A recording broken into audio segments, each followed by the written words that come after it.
Hi guys, my name is Crystal. Welcome to my YouTube channel. If you like my videos, please press the like button. Please do subscribe. Alexa, what's the time, please? The time is 8:42 a.m. Alexa, what's the date today? Alexa, the date. Alexa, what's the date today? It's Thursday the 27th of October. Alexa, what's the weather like in Rochester? In Rochester, England, it's 15 degrees Celsius with showers. Today, you can expect clouds with a chance of showers, with a high of 20 degrees and a low of 13 degrees. Right guys, the previous video cut off. So I had a call from my mum Jennifer last night before I went to bed, and a call this morning after my son has gone back. He came down to visit me yesterday, and my mum called after he left, telling me to have a good night and a good day in the afternoon call that she gave me. Right? So I spent a bit of time with my son, and after getting some bits in the shops, this says to be young and beautiful again, and it's got Disney on it and a lady with ginger hair and Bugs Bunny teeth. I got this from the pound shop. It was £3. The pound shop in the Pentagon Centre. Hocus Pocus. It's come from Hocus Pocus, the film, where a lovely lady called Bette Midler played one of the witches. Bette Midler, American actress. Alexa, how old is Bette Midler? Bette Midler is 76 years old. She's now 76, the lady that played the lead role in Hocus Pocus. And she had Bugs Bunny teeth and bright orange hair. Because they call people with funny front teeth buck teeth, Goofy, or Bugs Bunny, don't they? Because Jessie J sings about how she was called Bugs Bunny as a child. Right? So I'm going to show you the coat that I got yesterday from the De Meltzer charity shop. When I first went into the De Meltzer charity shop in Chatham yesterday, I went looking for a coat. They were all, in my opinion, old ladies' coats. Now I don't mean that derogatory. I mean that they were just plain.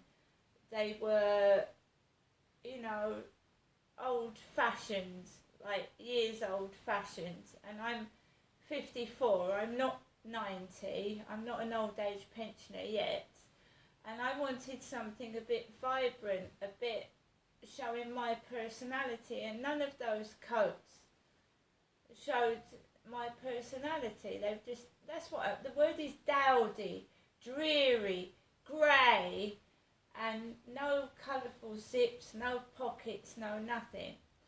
So I walked out of there, went into Primark, and again, you know, you've got thin coats. I'm not paying £38 for a coat that's going to be ripped apart in 2 seconds.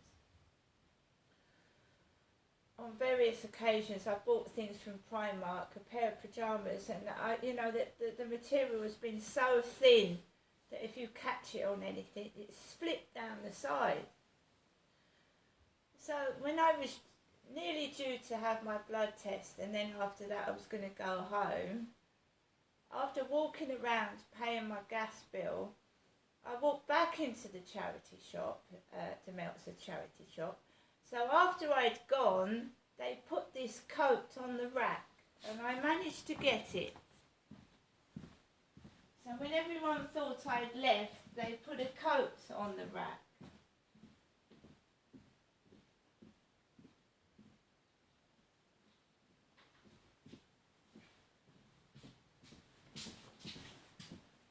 Sometimes it's worth going back into a charity shop, guys, when you think, no, nothing is there for you because they put stock out. This coat was £15.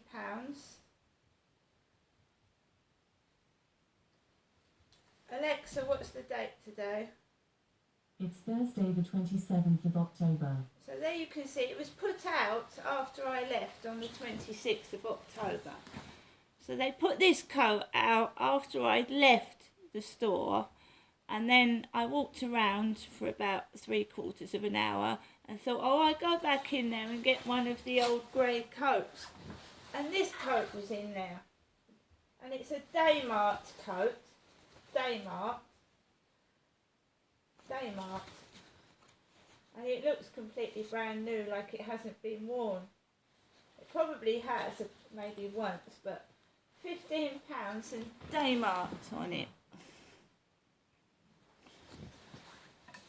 So when they thought that I'd gone, the lady in there, or the guy in there, was told to put this coat out after I'd left. And it does fit. It's a size 16 as well, and it fits.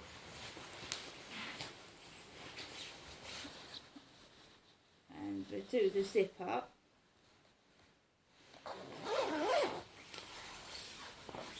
And there you are, it fits, see? And it's got a hood.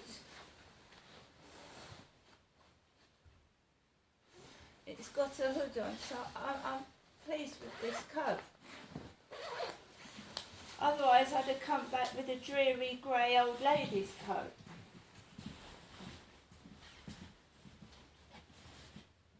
I wanted a coat that was warm, a coat that was waterproof, a coat that had a hood on, and a coat with a zip that wasn't busted. And I got it in the end. But they did think I'd gone for the day, and they put that coat after I left. They put it out after I'd gone. And that's the story of my life, isn't it? Missing things. Missing the boat. Missing company. Being by myself all the time. Being victimised and bullied. And I find it hard to believe that probably Diana could act jealous. We could all be jealous, but I just can't believe it.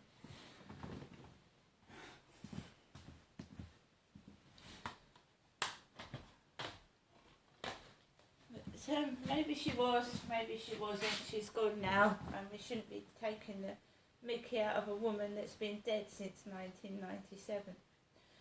Right, I also got DVDs in the Demeltzer charity shop because I spend endless hours by myself.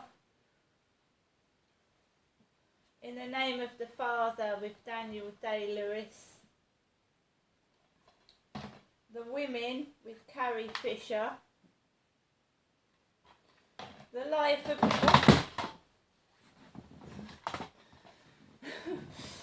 The Life of Brian, Monty Python's The Life of Brian, which I've had before at Lansdowne Court and it got left there. Everest, which I've written about in a diary, that I bought the case and there was no disc in there. Reruns of the diary. St Trinian's, where there's a guy dressed up as a woman.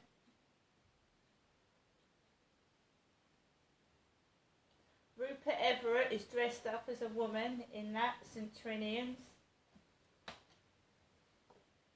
Richard Gere, Jennifer Lopez, Susan Sarandon, Shall We Dance?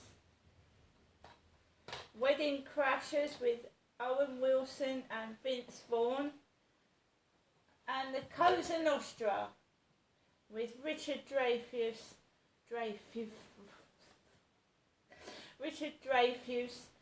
and Timothy Hutton, the Cosa Nostra. Featuring a fabulous cast that includes 2 Oscar winners, this tangled tale of violence, passion and fear tells the gripping story of 3 very different people who each want to change their lives forever or die in the attempt, the Cosa Nostra. Some sort of mafia type film. Right, my son bought me a pasty and a croissant last night. So I had plenty of food to eat. So Alexa, can you put LBC radio on, please? LBC London from Global Player. Going to want some answers. But if the courts he was better than Liz Truss was.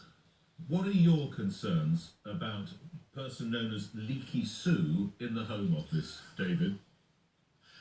Well, look, the Home Secretary is by far one of the most serious officers of state. Why is it so serious? It's because if you're Home Secretary, you're making critical, real-time decisions about terrorism, counter-terrorism. You will have discussed on your show on many occasions decisions made about Home Secretaries about who should come out of prison when the parole board has advised that a very serious sex offender, for example, should be let out. This is not someone who should be sending, we find out overnight, not just one email, but multiple emails from private accounts to people who do not have access or should not have access to confidential or sensitive government information. And so, of course, she should have been sacked 6 days ago. The question is, what was the advice of the Cabinet Secretary as to her being allowed back? What is the detail of those multiple emails that she sent out? And why, given Rishi Sunak said that he was a man of integrity, that he's government of professionalism, that he's government of accountability, why has he allowed her to come back? That certainly isn't accountable unless he publishes the advice. It's got no integrity and it's certainly unprofessional. Noting that it was after a lot of Labour urging and pushing that this government eventually did look at windfall taxes, you might not yet be aware, Dave, because you've been out this morning, Shell have announced record profits, $9.6 billion. That's more than double the same period last year. This is a company whose own chief executive says we need to have a conversation about taxation and people paying more in companies such as Shell. What's your message, 3 weeks ahead of what we know is the new latest date for a financial statement? Should the government revisit taxes on firms such as Shell or BP?